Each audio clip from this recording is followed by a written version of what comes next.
Sering kita bertanya-tanya, kenapa hidup kita begini-begini saja? Belasan tahun atau bahkan puluhan tahun kerja, tapi nasib kita masih tetap sama. Tidak ada peningkatan.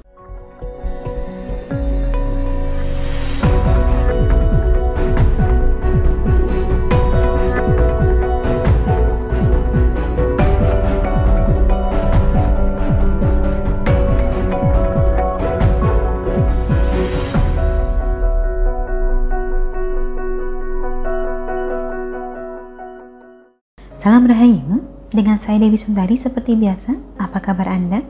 Saya doakan semoga selalu sehat dan senantiasa diberikan kemudahan serta kelancaran dimanapun Anda berada.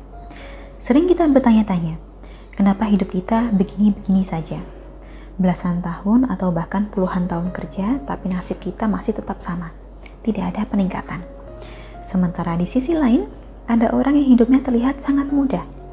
Kerja yang dilakukannya sangat minimal. Tapi dari kerja yang begitu minimal tersebut hasilnya luar biasa. Apa bedanya? Kenapa bisa seperti ini? Padahal kita sudah berusaha, sudah berdoa, sudah bersedekah, kurang apa lagi? Bila Anda kerap memiliki pertanyaan-pertanyaan seperti ini, maka sesungguhnya Anda tidak sendiri. Karena pertanyaan yang demikian terpikir juga di benak banyak orang.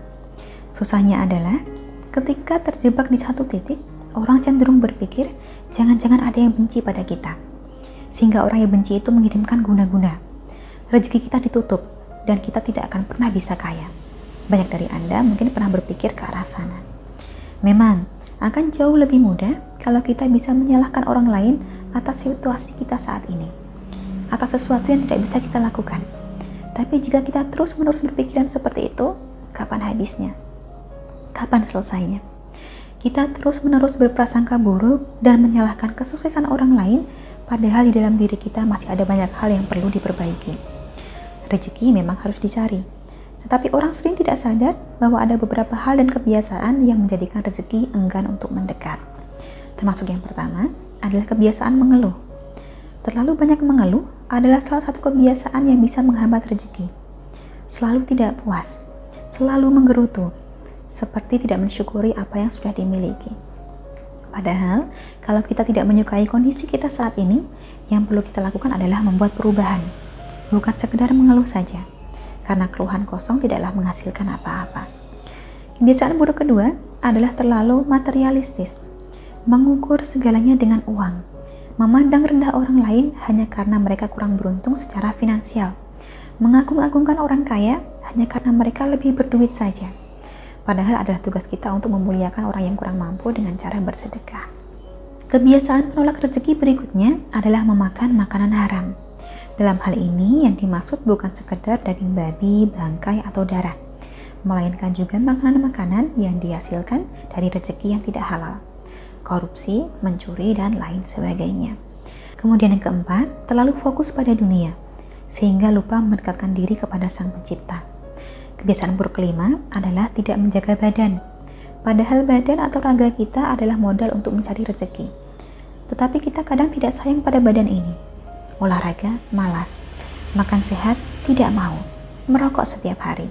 Bahkan tidak segera berobat ketika jatuh sakit. Lalu bagaimana rezeki mau datang? Kebiasaan buruk keenam adalah bergosip. Dulu orang mengira bahwa hanya perempuan saja yang sibuk membicarakan urusan orang lain. Padahal kenyataannya tidak seperti itu. Lelaki pun bergosip, terlalu sibuk mengorek keburukan dan hidup orang lain, padahal hidupnya sendiri pun tidak sempurna. Berikutnya, atau yang ketujuh, adalah kebiasaan mudah marah. Mereka yang mudah naik pitam dan tidak bisa memaafkan kesalahan orang lain adalah ciri orang yang tidak pernah merasa puas. Apapun hal buruk yang terjadi, mereka selalu menggerutu, selalu menyalahkan orang lain atas nasib buruk yang menimpanya. Padahal ini hidup dia yang menyetir, dia yang menentukan. Tapi ketika Tuhan memberikan batu sandungan, dia malah menyalahkan orang lain. Sedangkan kebiasaan buruk terakhir yang dapat menolak rezeki adalah kebiasaan pamer. Bukan cuma pamer harta benda. Zaman sekarang orang bahkan tega memamerkan amal kebaikannya. Baru berkunjung ke tempat pengungsian saja langsung sibuk foto-foto dan upload di media sosial. Padahal tidak semua yang kita lakukan perlu diberitakan. Karena itu, paling tidak, bila kita ingin ada perubahan dalam hidup, hindarilah 8 kebiasaan yang baru saja saya sebutkan tadi.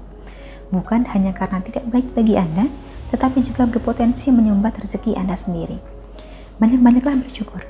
Semoga dari rasa syukur kita, Tuhan melimpahkan rezeki yang tidak terbatas. Dan dengan kelimpahan rezeki itu, kita bisa berbuat lebih banyak untuk lingkungan di sekeliling kita. Kurang lebihnya, demikianlah dari saya. Semoga menjadikan wawasan sekaligus pembelajaran tersendiri.